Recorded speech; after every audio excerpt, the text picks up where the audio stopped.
Buenas noches a todos. Es miércoles, es noche de podcast. De hecho, hoy pues tenemos preparados dos. Uno de ellos relativo a la fecha en específico, hoy, 22 de septiembre, y el otro, que viene más tardecito, con respecto a pues, hechos ocurridos recientemente en nuestro país. Pero empecemos, 22 de septiembre, año 2021. Nos tenemos que retrotraer 111 años para llegar hasta esta efeméride tan particular, que es la fundación de la Universidad Nacional de México, hoy conocida como Universidad Nacional Autónoma de México, o por su acrónimo, la UNAM. Fue, vamos a decir que fundada hace exactamente 111 años, y esta ceremonia que se llevó a cabo el día 22 de septiembre de 1910 precisamente era la materialización, la cristalización de un sueño largamente acariciado por uno de los más grandes educadores de nuestro continente, Justo Sierra. Fue él el que durante 30 años estuvo trabajando en este proyecto, y podrán entender ustedes que era un proyecto que realmente no estaba muy acorde a lo que el dictador Porfirio Díaz hubiera deseado, ¿no? Entonces, podemos decir que aunque Justo Sierra fue ministro, Porfirio Díaz fue ministro de Instrucción y Cultura, de Instrucción Pública y Cultura, realmente no compaginaban del todo o necesariamente del todo sus ideas. Y por eso se llevó 30 años. Si Porfirio Díaz hubiera estado más en sintonía con lo que deseaba hacer Justo Sierra, no se hubiera tomado 30 años elaborar este proyecto. Y bueno, por fin, ¿qué es lo que parece ser que detona la oportunidad para que se dé esta fundación de la UNAM? Pues los festejos de los 100 años de la independencia de México. Porfirio Díaz decide celebrar los 100 años de la independencia, y decide celebrarlos al momento del inicio de la independencia. ¿Sí? En 1810, el 16 de septiembre. Entonces, en 1910 se cumplía el centenario del inicio de la gran gesta libertaria, liderada por Hidalgo, por Josefa Ortiz de Domínguez, por Leona Vicario, Gertrudis Bocanegra, Ignacio Allende, Ignacio Aldama, Javier Mina, Vicente Guerrero, el ideólogo máximo de esa revuelta independentista, pues definitivamente fue José María Morelos y Pavón. Y bueno, se logran, ¿no?, la independencia hasta 1821. Es por eso que este año estaremos celebrando el bicentenario de la consumación de la independencia de nuestro país. Eso será en unos cuantos días, el 27 de septiembre. Pero bueno, es en este marco de celebraciones que, por ejemplo, también se inaugura la columna de la independencia en la avenida de la Reforma, con la Victoria alada hasta arriba, que es lo que hoy en día se conoce como el Ángel, inadecuadamente. También alrededor de esos festejos del centenario de la independencia, pues estaba la construcción de Bellas Artes, la construcción de lo que sería el Congreso de la Unión, edificio que nunca se terminó, y hoy en día tenemos lo que es el Monumento a la Revolución. Pues era la parte central de este edificio, nunca se construyeron las dos alas, y todo esto era alrededor, precisamente era la forma en la que Porfirio Díaz quería festejar a lo grande una supuesta modernidad de México. A él le interesaba proyectar este México supuestamente moderno, supuestamente capaz de competir con Europa, supuestamente capaz de estar a la par, con Estados Unidos o con Europa, inclusive mostrarlo como líder con respecto a las demás naciones de América Latina. Y dentro de todo esto, pues Porfirio Díaz por fin le da luz verde a la fundación de la Universidad Nacional de México.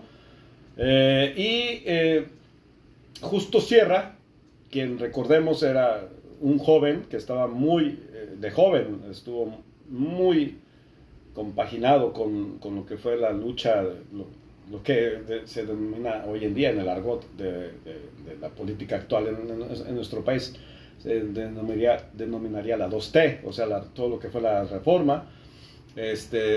Justo Sierra estaba muy conectado con Benito Juárez, con Sebastián Lerdo de Tejada, ¿a través de quién?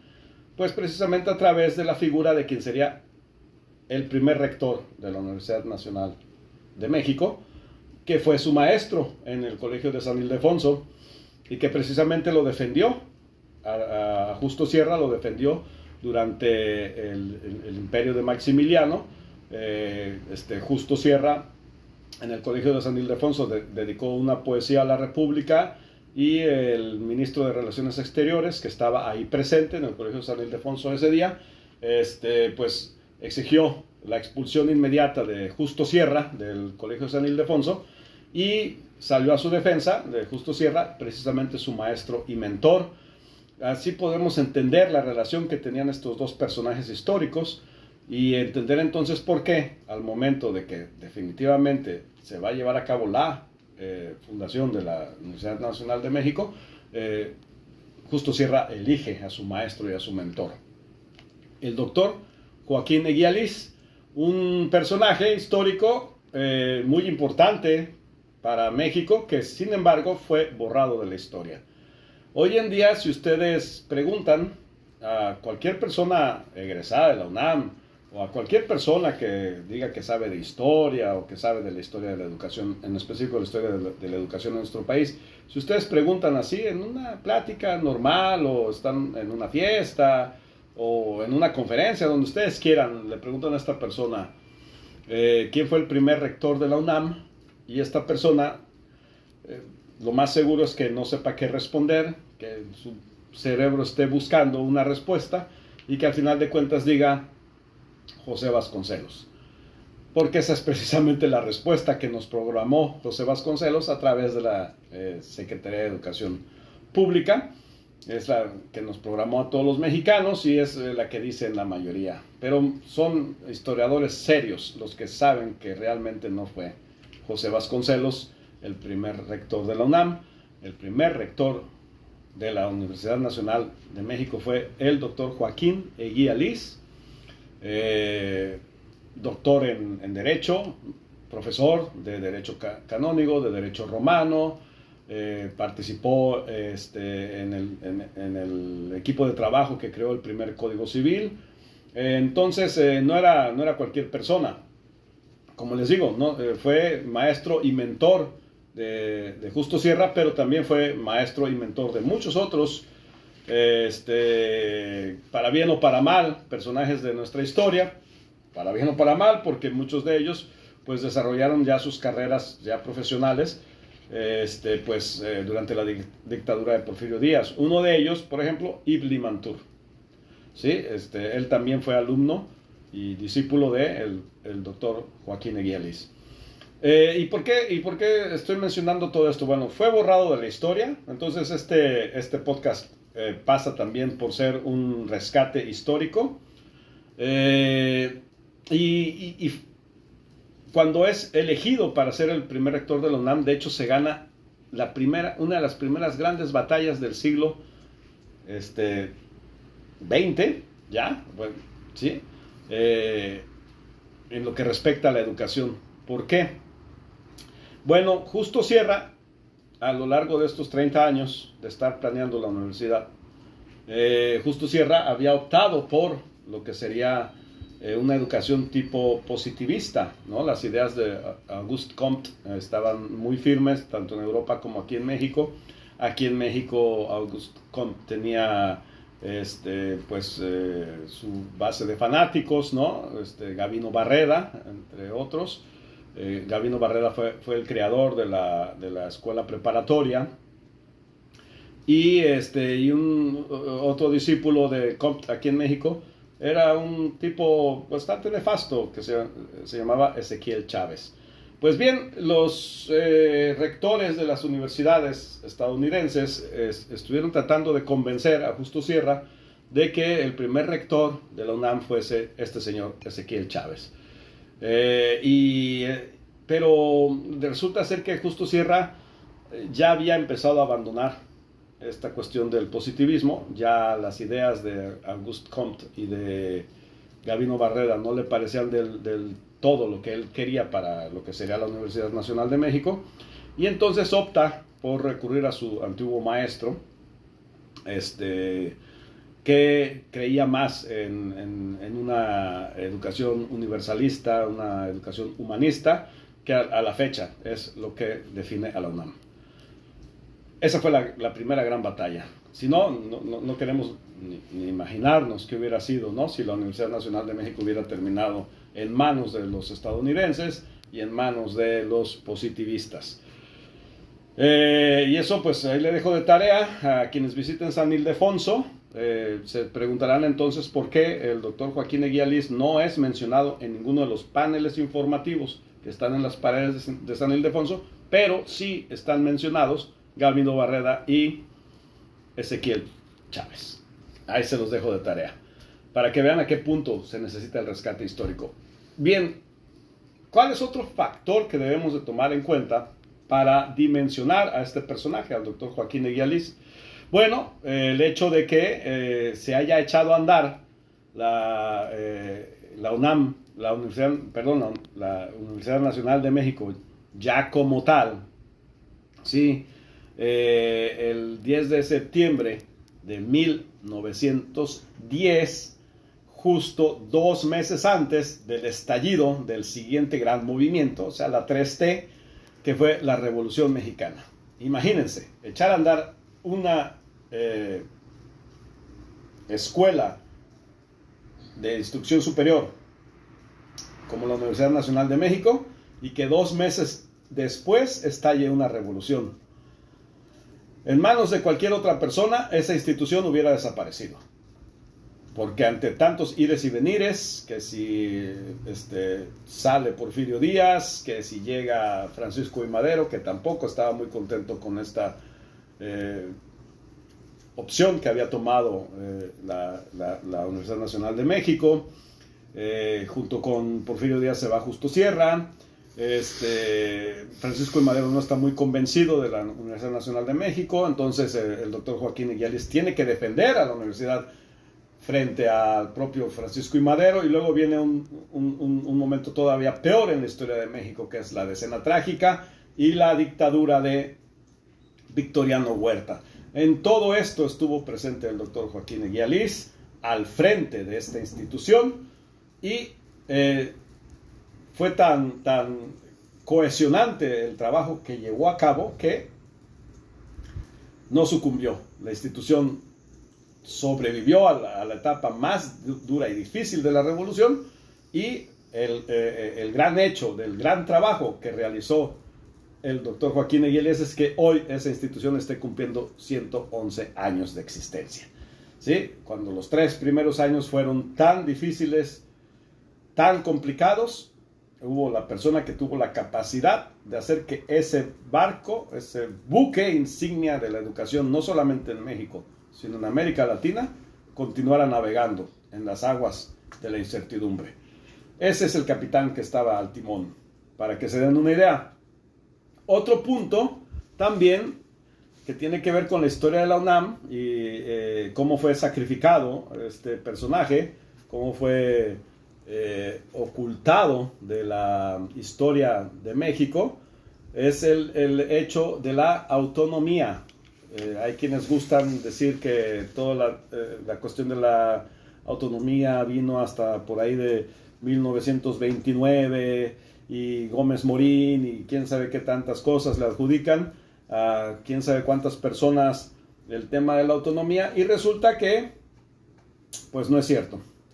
Resulta que la persona que planteó el tema de la autonomía fue nada más y nada menos que el doctor Joaquín Eguía Liz, y lo hizo precisamente en este librito que he tenido yo en mis manos ya desde que inició el podcast. Este librito, ¿sí? Ya está bastante desvencijado, como pueden ver se le acaba de caer la pasta posterior. Sí, este librito dice aquí: informe que el doctor don Joaquín Eguía Liz, rector de la Universidad Nacional de México, eleva acerca de las labores de la misma universidad durante el periodo de septiembre de 1910 a septiembre de 1912, y lo eleva a la Secretaría de Instrucción Pública y Bellas Artes. Aquí está, este es el documento, ¿sí? Y en este documento tenemos nosotros que el doctor Eguía Liz plantea aquí una idea, ¿sí? Que ustedes aquí en la página 79, ¿sí? Y se las voy a leer. Dice: cuando el ideal de nuestra universidad se realice, ella será una entidad autónoma dentro del gobierno de la nación. Su única relación con este debe ser, con el tiempo, el subsidio que se le dé, ya que entre nosotros no puede esperarse que los particulares doten a las instituciones de cultura con fondos que les permitan subsistir por sí solas. El ideal de la universidad, el ideal de toda enseñanza, es la libertad absoluta respecto del poder público, que no es, que no puede ser, que no tiene derecho a ser autoridad docente. Pero entre nosotros no es fácil suponer que pueda prescindirse de la ayuda oficial en materias de instrucción, y por tanto, nuestro deber es procurar que la universidad funcione por sí sola tan eficazmente que su Alteza y Majestad sean bastantes a imponer respeto a todo gobierno hasta que llegue a conseguir su autonomía plena. Entonces, la universidad no será una tiranía, será lo que hasta ahora ninguna institución ha llegado a ser entre nosotros: un centro libre de cultura superior encaminada al perfeccionamiento de la sociedad mexicana. La universidad será entonces un monumento a la ciencia, a cuyo lado velará, tendiendo sus alas, el ángel de la libertad. México, 5 de diciembre de 1912. Ahí está la paternidad de la autonomía de la Universidad Nacional Autónoma de México. Y ya para cerrar, después de haber compartido documentos que prueban nuestro planteamiento, decir que, bueno, el interés personal es porque el doctor Joaquín Eguía Liz, pues, fue mi bisabuelo, y cuando yo era niño me enteré que se había cometido esta injusticia en contra de él, que lo habían hecho desaparecer de la historia. Y bueno, hace unos días yo dedicaba un podcast al Día de la Diáspora Vasca, el 8 de septiembre, que es la conmemoración de la primera circunnavegación de Juan Sebastián Elcano al planeta, a la Tierra. Les mencionaba yo pues este asunto de que en México habemos quienes nuestra raíz europea no está en España, está en el País Vasco, en Euskal Herria, y pues resulta, por ejemplo, datos anecdóticos, que el doctor Joaquín Eguía Liz, antes de ser rector de la UNAM, fue 7 años director del Colegio de las Vizcaínas en la Ciudad de México, y que al terminar su tiempo como director ahí al frente del Colegio de las Vizcaínas, donó íntegramente todos sus sueldos a la institución. Para darles un ejemplo, el Colegio de las Vizcaínas fue fundado por migrantes vascos que decidieron establecer una institución en México en el cual se pudieran educar las hijas tanto de los vascos como de otros migrantes de otros lugares de la península ibérica, ¿sí? Tuvieran instrucción, las niñas, las adolescentes, las mujeres jóvenes. Otro ejemplo de su relación con el País Vasco es que en 1907 él es uno de los signantes el acta constitutiva de la Asociación Civil San Ignacio de Loyola, que es la precursora de lo que hoy se conoce como el Centro Vasco de la Ciudad de México. Nada más para que se den una idea de la relación que mantenía este señor con sus antepasados, ¿sí? Que habían venido del País Vasco, específicamente de un lugar que se llama Urrechu, en Guipúzcoa. Bien, y para finalizar, solamente mencionar que el doctor Joaquín Eguía Liz, su familia, ¿sí? Para que entiendan qué tipo de ideología era la que tenían, dos de sus hijos y uno de sus nietos, cuando es licenciado el Ejército Federal tras la derrota del dictador asesino Victoriano Huerta, dos de sus hijos y uno de sus nietos se unen al Ejército Libertador del Sur, comandado por nuestro general Emiliano Zapata. Dos de ellos eran militares, uno de ellos era profesor, de hecho era profesor en la Universidad Nacional de México. Ahí en la Universidad Nacional de México se encuentra, entre los documentos históricos de la UNAM, se encuentra el documento por el cual el profesor Joaquín Eguía Liz Saló solicita licencia de su cátedra en la universidad para ir a luchar junto a Emiliano Zapata. Desafortunadamente, uno de sus hijos y su nieto mueren traicionados por un general soberanista oaxaqueño. Mueren asesinados los dos en el istmo de Tehuantepec. O sea, hace que dos de los hijos y un nieto del doctor Joaquín Eguía Liz participan activamente en lo que sería la 3T, ¿sí? La Revolución Mexicana, y junto a nada más y nada menos que, aquí les presento a un amiguito, nada más y nada menos que Emiliano Zapata, ¿sí? Y eso va a ser materia de otro podcast en el cual hablaremos de la figura del general Rafael Eguía Liz y su contraparte, el general Felipe Ángeles. Pero eso es materia de otro podcast y nos estaremos viendo pronto. Hasta la siguiente.